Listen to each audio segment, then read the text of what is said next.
이제 우리 찬송가 323장 부르겠습니다.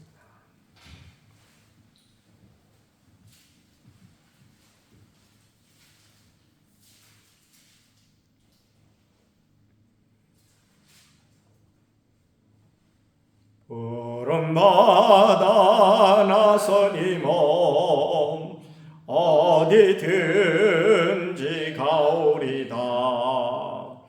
괴로우나 즐거우나 저만 따라가오리니 어느 누가 막으리까 죽음이 늘 막으리까 어느 누가 막으리까 죽음이 늘 막으리까 악을 골짝 핀들에도 복음 들고 가오리다. 소돔 같은 거리에도 사랑 안고 찾아가서 정의 몸에 지닌 것도 아낌없이 드리리다. 종의 몸에 지닌 것도 아낌없이 드리리다. 존귀 영광 모든 권세 주님 홀로 받으소서. 멸시천대 십자가는 제가 지고 가오리다. 이름 없이 빛도 없이 감사하며 섬기리다. 이름 없이 빛도 없이 감사하며 섬기리다. 아멘.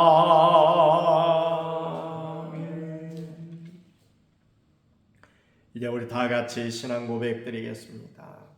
전능하사 천지를 만드신 하나님 아버지를 내가 믿사오며 그 외아들 우리 주 예수 그리스도를 믿사오니 이는 성령으로 잉태하사 동정녀 마리아에게 나시고 본디오 빌라도에게 고난을 받으사 십자가에 못 박혀 죽으시고 장사한 지 사흘 만에 죽은 자 가운데서 다시 살아나시며 하늘에 오르사 하나님 우편에 앉아 계시다가 저리로서 산 자와 죽은 자를 심판하러 오시리라.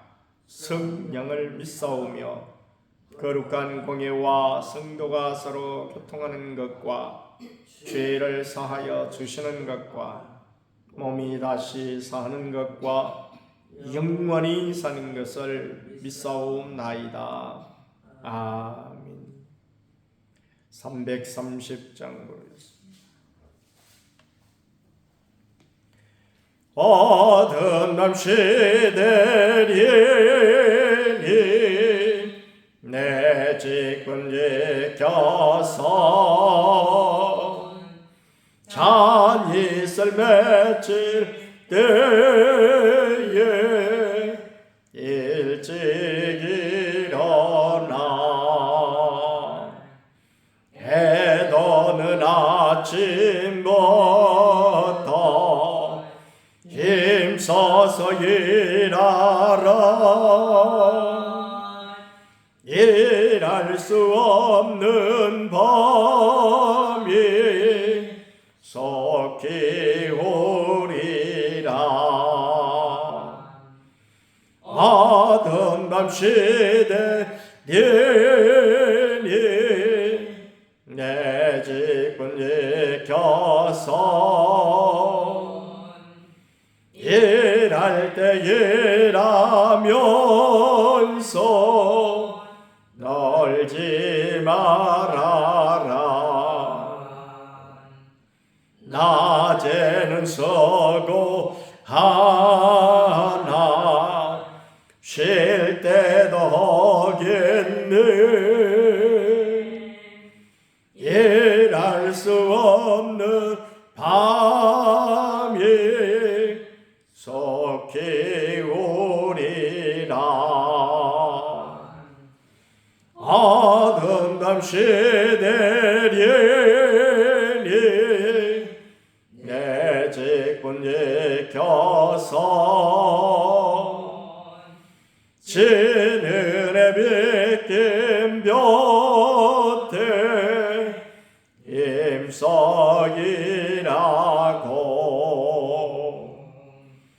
겁이 지다하여서 어둡게 되어도 할 수만 있는 대로 임석이라라.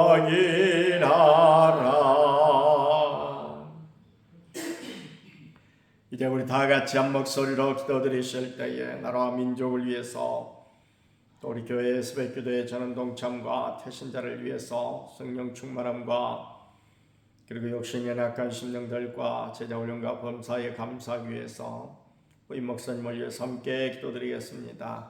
고마우신 우리 아버지 하나님, 오늘도 저희들 단잠을 깨워주시어 귀한 새벽 첫 시간 주님 앞에 드릴 수 있도록 은혜 베풀어 주시오니 정심으로 감사드립니다. 참으로 좋으신 우리 아버지 하나님, 우리나라를 긍휼히 계시고 불쌍히 여기셔서 하나님 함께 해주시고 은혜 베풀어 주시기를 원하옵나이다. 무엇보다도 대통령에게 함께하여 주셔서 참으로 하나님을 두려워하며 국민들을 사랑하고 또한 아끼는 마음을 더하여 주시고 무엇보다도 우리 주님께서 지하 명철을 더하여 주시고 또한 하나님 아버지 정직한 마음과 또한 성실한 자세를 허락해 주셔서 하나님 아버지 참으로 우리나라를 이제 세계 속의 떡산 나라로 이제 나아갈 수 있도록 은혜 베풀어 주옵시고 또한 경제가 살아나고 사회의 안정이 이제 확보될 수 있도록 은혜 베풀어 주시기를 간절히 빌고 원하옵나이다. 특별히 이 땅에 세우신 교회들을 기억하시고 교회들이 모이기 힘쓰고 기도하기 힘쓰며 서로 사랑하고 복음을 전하기 힘쓰는 아름답고 복된 교회들이 다 되게 하여 주시기를 간절히 빌고 원하오며 우리 늘 사랑 교회에도 함께하여 주셔서 새벽을 깨워주시사 새벽 시간에 일찍 일어나 우리 하나님 앞에 부르짖고 우리 하나님 앞에 간구하고 주님을 가까이 하게 될 때에 주께서 성령의 충만함을 더하여 주셔서 악한 세상 사단과의 싸움에서 늘 승리하게 도와주시고 또한 하나님 우리에게 맡겨주신 귀한 사명을 잘 감당해 나아가는 귀한 사명자들이 되어질 수만 있도록 은혜를 더하여 주옵소서. 자신과 가정과 자녀들과 교회 하나를 위하여 부르짖을 때에 때마다 시마다 응답하신 우리 아버지 하나님께서 놀랍게 역사하시어 정으로 응답하시며 은혜 베풀어 주시기를 원하옵나이다. 우리 이 태신자를 위하여 간구드릴 때에 주께서 친히 저들 가운데 찾아가 주셔서 저들의 이제 아버지 하나님이여 참으로 굳어진 마음을 풀어주시고 하나님 아버지 녹여주셔서 우리 주께로 돌아오는 복된 심령들 되어서 20일 이제 다음 주일에 모두 다 나와 우리 하나님 앞에 영광을 올리며 생명을 얻게 더 풍성히 얻는 귀하고 귀한 역사가 나타나도록 은혜 베풀어 주시기를 간절히 빌고 원하옵나이다. 육신은 약간 마법임 집사님, 한국자 원사님, 정종래 원사님, 백정강 집사님 또 연로하신 우리 권사님들 모두를 기억하시고 주께서 친히 보살펴 주시고 안수하여 주셔서 깨끗하게 고침받고 나음을 얻어 할렐루야 주님 찬양하며 주님 앞에 충성을 다하는 아름다운 심령들 다 되게 하여 주옵소서. 저희가 올라마다 날마다 주님을 닮아가게 하시고 주의 뜻을 따라 복음을 전하며 자기를 부인하고 자기 십자가를 지고 주를 따르게 하여 주옵소서. 우리 목사님을 위하여 기도합니다. 하나님 마음에 꼭 드는 귀한 종이요 기도하기에 힘쓰는 복된 종이요 하나님과 교회 성도를 뜨겁게 사랑하고 크고도 놀라운 비전을 가지고 열정적으로 일하는 아름다운 종을 꼭 보내주시기를 간절히 빌고 원하옵나이다. 오늘 한 날도 주님 은혜 가운데 승리케 하여 주옵소서. 감사를 드릴 때 우리 구주 예수님의 이름으로 기도하옵나이다. 아멘.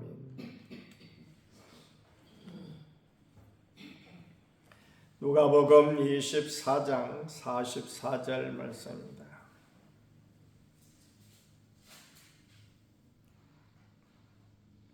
또 이르시되 내가 너희와 함께 있을 때에 너희에게 말한 바 곧 모세의 율법과 선자의 글과 시편의 나를 가리켜 기록된 모든 것이 이루어져야 하리라 한 말이 이것이라 하시고 이에 그들의 마음을 열어 성경을 깨닫게 하시고 또 이르시되 이같이 그리스도가 고난을 받고 제3일에 죽은 자 가운데서 살아날 것과 또 그의 이름으로 죄 사함을 받게 하는 회개가 예루살렘에서 시작하여 모든 족속에게 전파될 것이 기록되었으니 너희는 이 모든 일의 증인이라.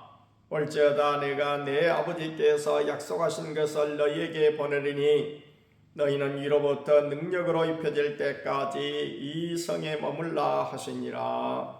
아멘. 제자들과 만난 우리 주님께서 이제 주님이 어떻게 이렇게 부활하시게 됐는가 하는 사실에 대해서 말씀을 하십니다. 그 말씀 가운데 보니까 너희와 함께 있을 때에, 그러니까 3년간 지금 제자들과 동고동락할 때를 지금 말씀하시는 것이죠.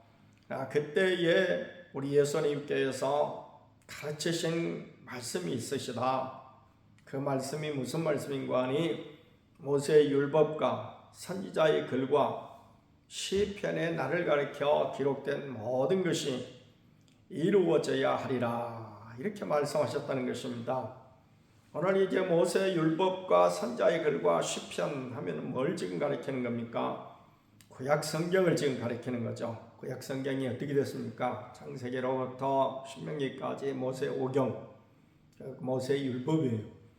그 다음에 여호수아부터 시작되는 것은 소위 이제 역사서라고 그러죠. 이것도 이제 넓게 보면은 그것도 율법이 어떻게 역사를 통해서 이루어지는가 하는 율법의 실행편이라고 볼 수가 있겠습니다. 그 다음에 욥기에서부터 욥시편, 잠언, 전도하가 이 부분을 우리가 흔히 이제 지혜서라고도 하고 아니면은 시가서라고 하죠. 시와 노래로 되어 있는 그런 부분이다. 그러니까 그 부분을 지금 이제 시편이라고 했습니다. 그 나머지 부분은 무엇입니까? 이제 이사야서부터 다니엘까지는 대선지서라고 그러고 그 이후에 이제 호세아부터 저 말라기까지는 12권의 선지서, 12선지서, 12선지서 말하기도 하고 아니면 소선지서, 선지서예요. 선지자들이 말씀하신, 다시 말씀드린 선지자는 예언자들이죠. 예언서입니다. 그러니까 구약은 크게 보면은 세 부분, 또 어떤 사람은 네 부분을 이렇게 납니다만은 율법과 그리고 시가서와 선지서 이렇게 볼 수 있는데 예수님께서 지금 모세의 율법 그리고 선지자의 글, 시편 이렇게 말씀하신 이 말씀은 한마디로 표현하면 구약 성경 그런 말씀이죠. 그러니까 구약 성경에서 가르치는 것이 누구냐? 구약 성경의 지향점이 뭐냐라는 것은 우리가 늘 그야말로 얘기하고 있습니다만은 오실 메시아에 대한 말씀이다. 오실 메시아. 그러니까 메시아란 무슨 뜻입니까? 기름 부음을 받은 사람이다 라는 뜻이고, 메시아란 그래서 무슨 뜻인가 하니 옛날에 구약 시대에 하나님께서 쓰시는 종들은 기름을 부어서 양뿔에 담겨진 이 올리브유를 머리에 부어가지고 하나님께서 일꾼으로 너는 내 일꾼이다 라고 임명장을 주는 이런 것과 같이 일종의 어떤 하나님께서 사용하시는 어떤 징표로서 기름을 부어서 하나님의 일꾼됨을 이렇게 표시를 했다는 것입니다. 그 일꾼이 누굽니까? 구약시대에 바로 제사장과 선지자와 왕이죠. 바로 제사장과 선지자의 왕이 삼직을 다 거머쥐고 이 땅에 오신 분이 바로 메시아 예수 그리스도다라는 것입니다. 그렇기 때문에 예수님께서는 바로 오늘 우리를 위해서 우리 죄를 다 속하기 위한 그런 제사장으로서 우리 죄를 하나님 앞에 중보하는, 그러니까 하나님 앞에 대신해서 그야말로 짊어지신 그런 제사장으로서 이 땅에 오셨고, 그리고 오늘 여기 나를 가리켜 기록된 모든 것이 이루어져야 하리라, 한 말이 이것이라 라고 말씀하신 것 같이 우리 주님께서 구약에 이제 메시아에 대해서 계속 말씀을 하셨는데, 이 메시아는 이런 삼직을 다 짊어지신 이런 분으로서 또 하나님 나라에 대해서 가르치고, 그리고 하나님 나라에 들어갈 수 있도록 훈련시키신 이런 선지자 노릇도 하시고, 그리고 그야말로 우리 마음을 다스리시고 우리를 그야말로 이제 평안한 삶을 살도록, 그래서 마태복음 11장 28절에 보니까 뭐라고 그랬습니까? 수고하고 무거운 짐진 자들아 다 내게로 오라, 내가 너희를 쉬게 하리라, 이렇게 말씀하신 왕으로서 우리를 치리하시고 다스리시는 왕으로서 오셨다라고 하는 것을 지금 말씀하신 것입니다. 이렇게 오신 우리 주님께서 우리가 죄 가운데 빠져서 죽을 수밖에 없는 우리에게 회개의 복음을 선포하셨어요. 그래서 우리가 마태복음 4장에 보면은 그 앞전에 세례 요한이 나타나가지고 주님의 길을 이렇게 개척을 하면서 평탄케 하면서 이사야서에 보면은 높은 곳이 낮아지고 그리고 그야말로 굴곡진 것이 평탄하게 되리라, 이렇게 말씀하셨거든요. 그것은 바로 뭔거니 우리가 새마을 사업하면서 그야말로 도로를 놓고 농로를 놓고 마을 안길을 넓히고 이렇게 해서 편히 다닐 수 있도록 이렇게 했단 말입니다. 그러듯이 그야말로 예수님이 오시는 길을 좀 편하게 이렇게 해드리기 위해서 먼저 오신 분이 있는데 그분이 바로 세례 요한이다. 그래서 세례 요한은 예수님께서 말씀하시는 복음을 첫 번째로 외치는 자예요. 그래서 세례 요한이 외친 그 회개의 복음의 일성이 뭐였습니까? 회개하라, 천국이 가까이 왔느니라. 회개하고 예수님을 믿게 될 때에 천국이 바로 너희 것이 된다, 그런 말씀이죠. 그런데 우리 주님께서 오셔서 갈릴리에서 복음을 전하시게 될 때에 맨 첫 마디가 뭐였습니까? 바로 세례 요한이 말한 바와 같이 회개하라, 천국에 가까이 왔느니라 라고 말씀했다는 것입니다. 바로 오늘 주님께서, 부활하신 주님께서 우리에게 다시 한번 말씀하시는 것은 47절에 보니까 또 그의 이름으로 죄사함을 받게 하는 회개가 예루살렘에서 시작하여 모든 족속에게 전파될 것이 기록되었으니, 그렇죠, 회개의 복음을 전하셨다. 오늘 우리가 복음을 전할 때에 맨 먼저 강조하는 것이 바로 이 부분이죠. 당신은 죄인입니다. 그러니까 죄인은 어떻게 살아요? 죄 사함을 받아야 산단 말입니다. 다시 말씀드리면 죄인의 입장에서는 회개를 해야 살아요. 회개를 해요. 그래서 이 회개의 복음을 전하라 라고 우리 주님께서 제자들에게 당부하신 이런 말씀과, 그 다음에 주님께서 그 앞에 보니까 46절이니까 이같이 그리스도가 고난을 받고 제3일에 죽은 자 가운데서 살아날 것과, 이렇게 말씀했어요. 여기서 이미 살아나신 주님께서 살아날 것과 이렇게 말씀하신 것은 과거에 그렇게 내가 얘기를 했다, 그런 말씀이죠. 그렇기 때문에 그야말로 이미 살아나신 주님께서 죽은 자 가운데서 살아날 것과, 그는 미래적인 그런 표현이죠. 이것은 과거에 내가 그렇게 얘기를 했지 않느냐라고 하는 사실을 지금 말씀하고 계신 것입니다. 그렇기 때문에 오늘 우리가 전하는 복음은 딱 두 가지예요. 하나는 회개할 것과, 회개해서 죄 사함을 받을 때에 우리가 하나님과 함께 할 수가 있다.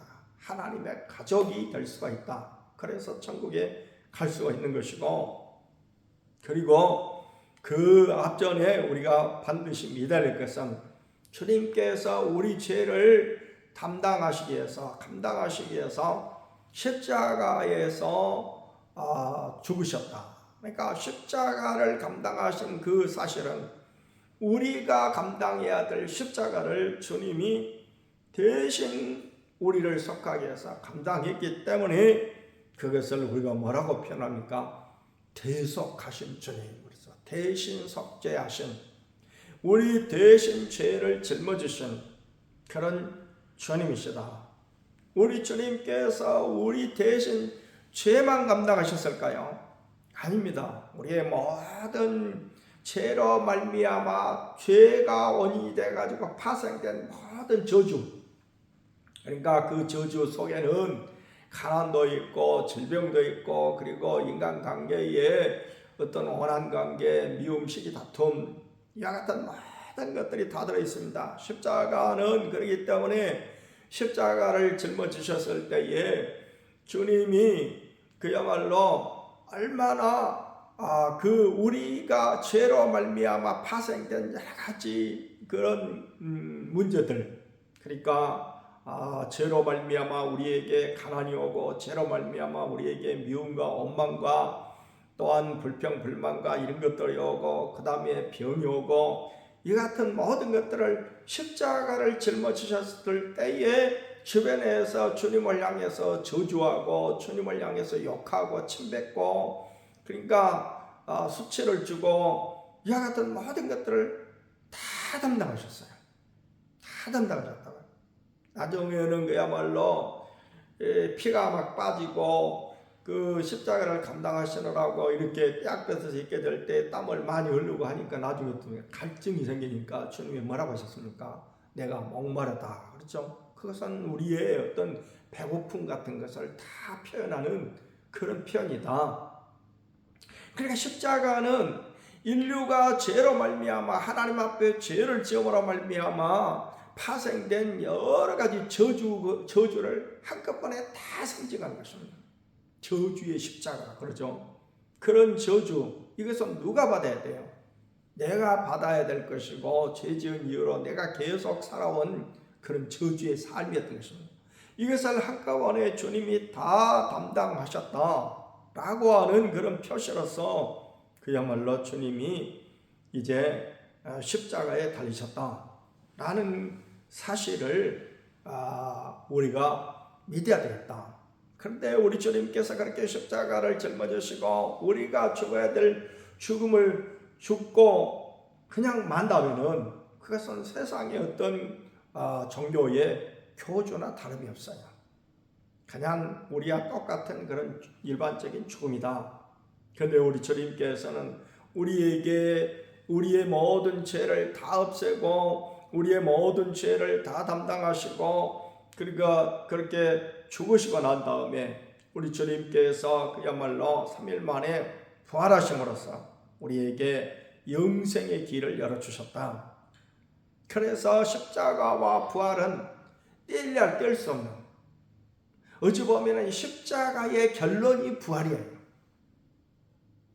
십자가를 지지 않으면 부활도 있을 수 없다. 죽음이 있게 될 때에 드디어 부활이라고 하는 것이 있는 것이지, 죽음도 없이 부활이 나타날 수가 없죠. 그러니까 오늘 우리 성도에게 늘 그야말로 성경이 들려주시는 말씀이 무엇입니까? 십자가를 지라. 주님께서 또 자신을 따르고자 하는 제자들을 향해서 뭐라고 말씀하셨습니까? 나를 따르려거든 자기를 부인하고 자기 십자가를 지고 나를 따르라. 그럼 십자가를 지고 나면은 어떤 결론이 난다고요? 바로 부활할 수 있다. 그러니까 그 서양 말에 의하면은 no cross, no crown 그러거든요. 그 크로스는 십자가를 말하는 것이고 크라운은 영광을 말하는, 부활을 말하는 거예요. 고난이 없으면 영광도 없다. 우리가 신앙생활을 오래 했기 때문에 제가 이 말씀을 드리는 것일 뿐, 신앙 초기의 사람에게는 이 말을 들을 수가 없어요. 왜냐하면 이해를 못하거든요. 아니, 예수 믿으면 잘 살고, 예수 믿으면 병 고침 받고, 예수 믿으면 천국 가고, 예수 믿으면 뭐 좋은 것만 다 이렇게 생각하고 있었는데, 예수 믿는 길이 십자가를 지는 길이다. 예수 믿는 길은 내가 죽는 길이다. 이렇게 생각하면 누가 믿겠어요? 그런데 실상은 예수 믿는 길은 십자가를 지는 길이다. 내가 십자가를 지는 길이에요. 십자가를 졌을 때에 우리에게 부활이 있고, 십자가를 졌을 때에 우리에게 영광이 따르고, 십자가를 졌을 때 우리에게 영생이 따른다라는 것입니다. 그래서 우리 주님께서 제자들에게 당부하신 48절 그러니까 너희는 이 모든 일의 증인이라 라고 하는 것이 두 가지 것을 말씀하고 있다. 하나는 회개의 복음을 전하라. 두 번째는 십자가와 부활을 전하라 라는 것입니다.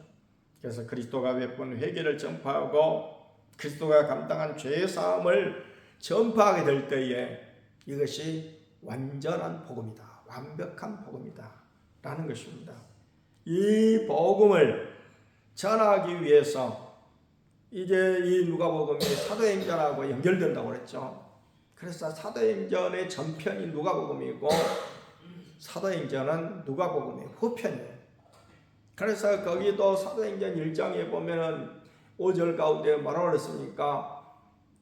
때와 기한은 아버지의 권한에 두셨으니 너희 알 바 아니요 너희는 아버지의 약속하신 것을 기다리라 라고 말씀하고 있으면서 8절에 오직 성령이 너희에게 임하시면 너희가 권능을 받고 예루살렘과 온 유대와 사마리아 땅끝까지는 내 증인이 되리라. 증인이 되어야 되는데 증인이 능력 있는 증인이 되려면 어떤 세상적인 위협이 있고 한다 할지라도 지금 우리나라에 전개되고 있는 사실을 봐도 증인은 어떤 증인이 돼야 신뢰할 수가 있는가, 그 사람의 말을 믿는가라는 것을 우리가 볼 수 있는데 증인은 담대해야 돼. 증인은 담대해야 된다. 지금 대통령이 계엄을 전 대통령이 계엄을 선포한 그 현장에 있었던 군인들 가운데 어떤 군인은 초지일관 대통령이 이렇게 말했다. 그래서 나도 이렇게 말한다 라고 말한 사람이 있는 반면에 어떤 사람은 처음에는 그렇게 말했다가 나중에 말을 바꾸죠. 못 믿어요. 이쪽에서도 못 믿고 저쪽에서도 못 믿어요. 그러니까 여기 필요한 건 뭐예요? 정의는 어떤 위협이 와도 나한테 어떤 불이익이 와도 보고 들은 것을 그대로 전할 수 있는 능력이 있어야 돼요. 담대함이 있어야 된다고요. 그런데 이 담대함이 어떻게 해서 생기냐고요? 성령님께서 주셔야 된다. 그래서 성능력으로, 여기 성령을 말하는 것입니다. 능력으로 입혀질 때까지 이 성에 머물라. 그래서 사도행전 1장에 보면은 1장 5절에 보니까 예루살렘을 떠나지 말고, 이 말씀하고 연결되는 거예요. 예루살렘을 떠나지 말고 아버지의 약속하신 것을 기다리라. 아버지 약속하신 것은 성령이었다. 그런 말씀이죠. 그래서 성령 충만을 위해서 우리가 지금까지 기도를 하고 또 기도를 하고 있는 것입니다. 성령으로 무장돼서 주님의 증인이 되라고 하는 주님의 이 엄중한 말씀을 우리가 기억하면서 우리는 또 한 주간 열심히 증인 노릇해서 우리 하나님 앞에 영광을 돌리는 복된 심령이 되어야 될 줄 믿습니다. 말씀을 생각하시면서 함께 기도드리겠습니다. 자비롭고 거룩하신 하나님, 한량 없으신 은혜와 사랑을 중심으로 감사드립니다. 부활하신 주님께서 11 제자 가운데 나타나셔서 회개의 복음을 전할 것과 그리고 십자가 부활을 증거하는 증인 될 것을 명령하셨습니다. 오늘 우리도 이 모든 명령을 받은 자로서 평으로 이 명령을 온전히 이제 순종함으로 감당하는 아름답고 복된 심령들이 다 되게 하여 주시옵소서.